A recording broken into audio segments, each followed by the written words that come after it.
You're listening to Tarazi Tuesdays with the Bible as Literature.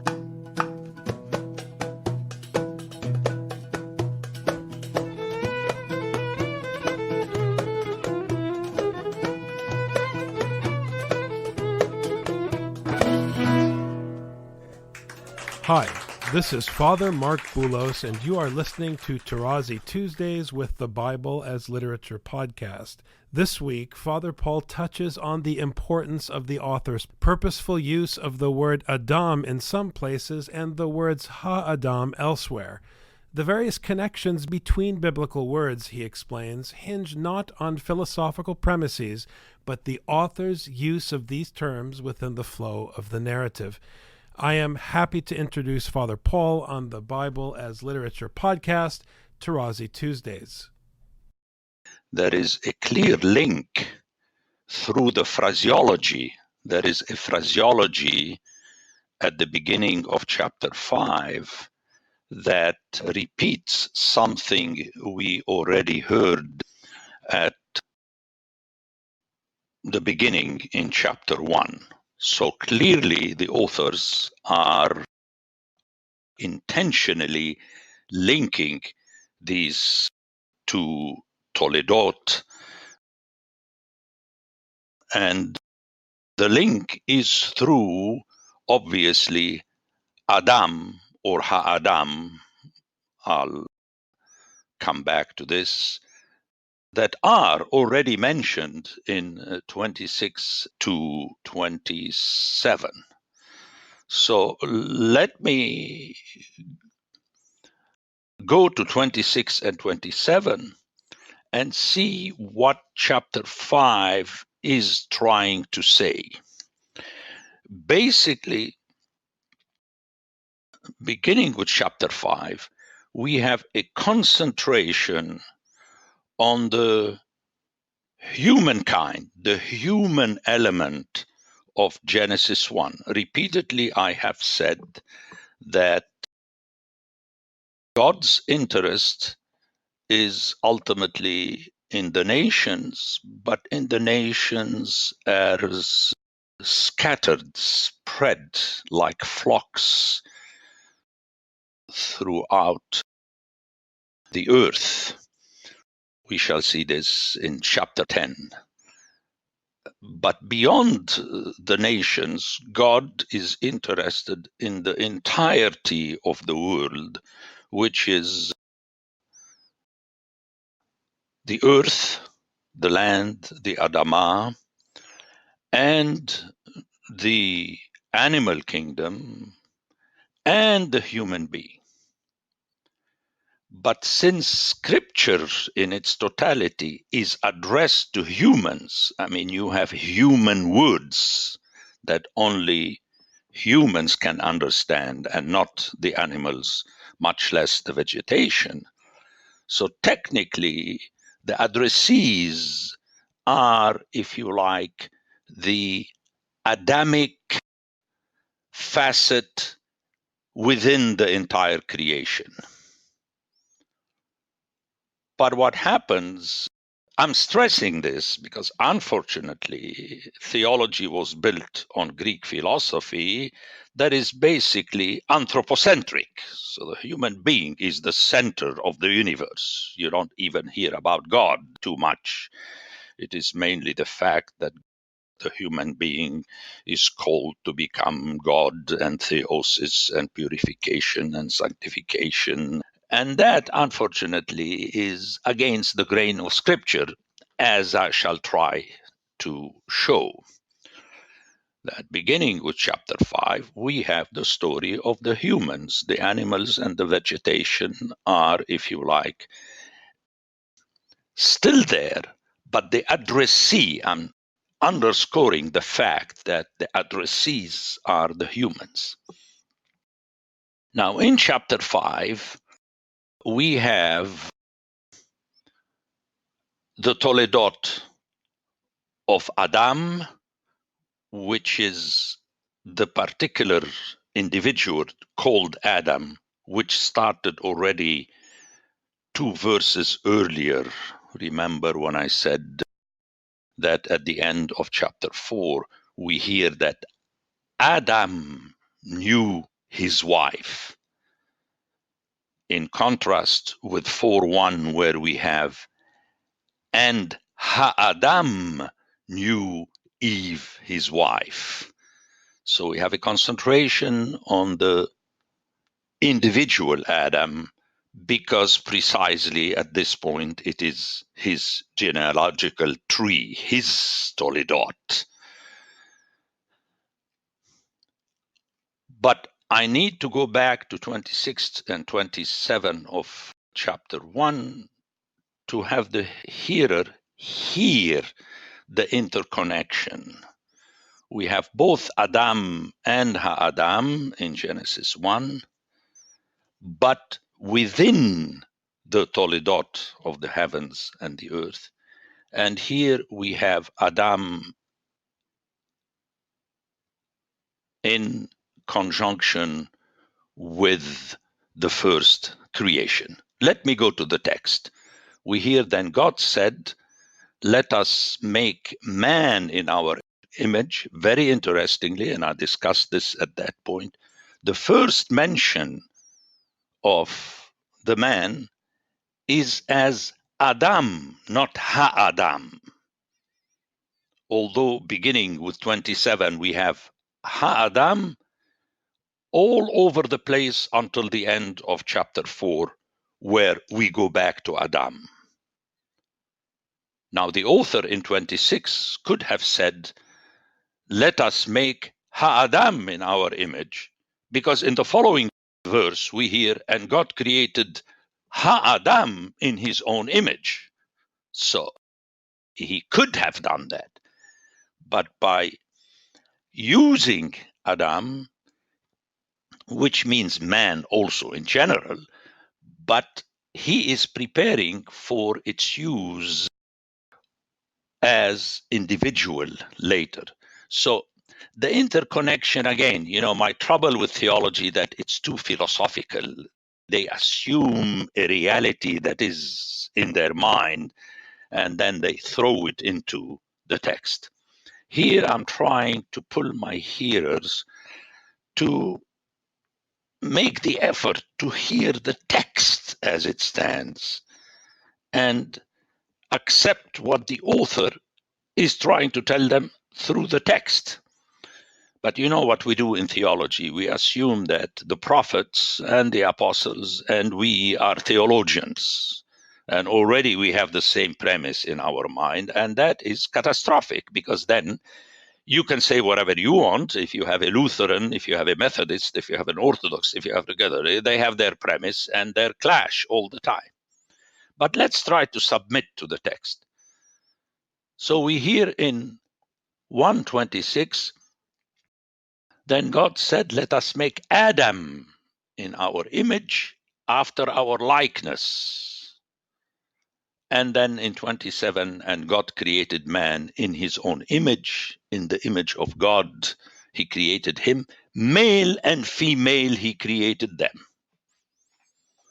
Let's keep this in our ears, if not mind, and then listen to 5:1 through 5. This is the book of the generations of Adam. When God created Adam, he made him in the likeness of God. Male and female he created them. And he blessed them and named them Adam. Again, we see that we don't have anymore the mention of Ha'adam when they were created. So Eve clearly is like Adam. That is why she is a human being, because she came out of his rib, as we discussed. And then when Adam had lived 130 years.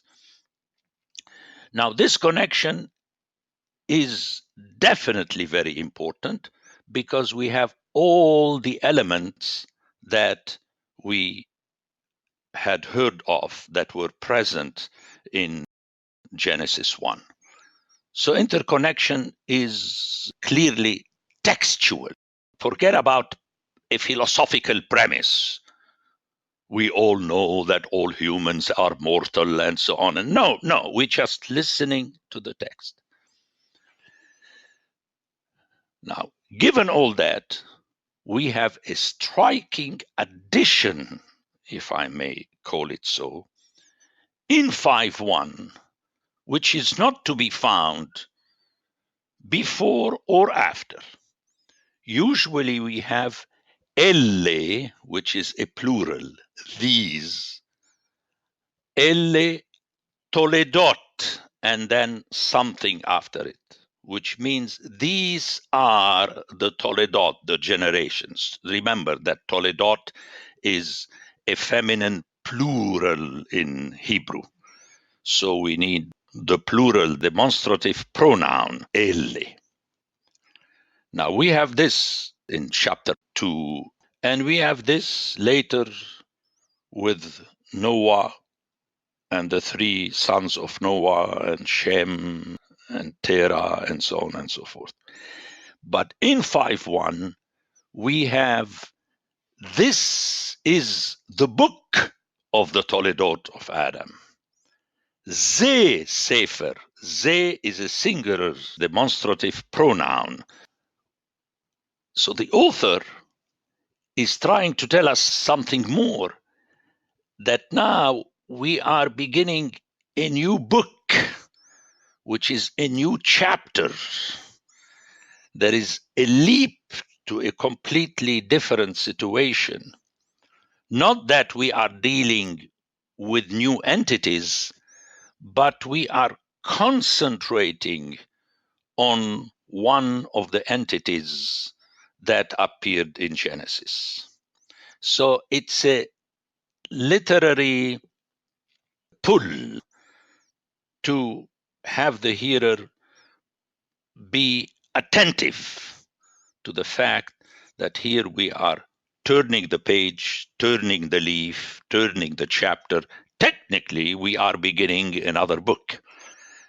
That tells me that when you take this into consideration, then you realize that chapters 1 through 4 is technically a totality, full in itself. I mean, the rest of the Bible helps you to understand it, but if you are able to understand it by itself, it's the total message of Scripture. And here the author is saying, let me explicate in more detail the message. And again, when we say message, we have to remember that the addressee is the human being.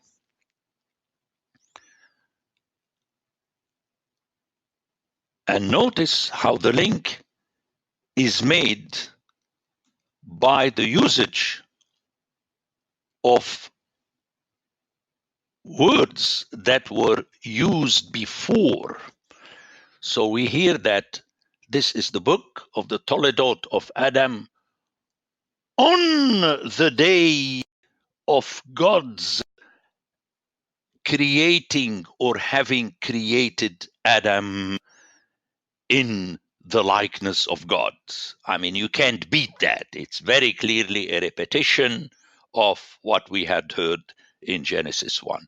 So we are not moving to a following time, but we are moving to a following perspective.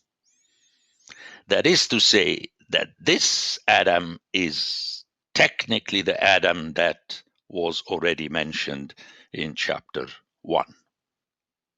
And here an aside again, anti-theological asides are very important in my teaching, that we have God having created man in the likeness. You don't have the image, at least in this verse.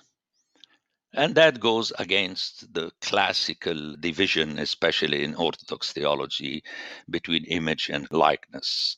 That image is already there in the human being, but the likeness the human being has to acquire through an effort to become indeed like God.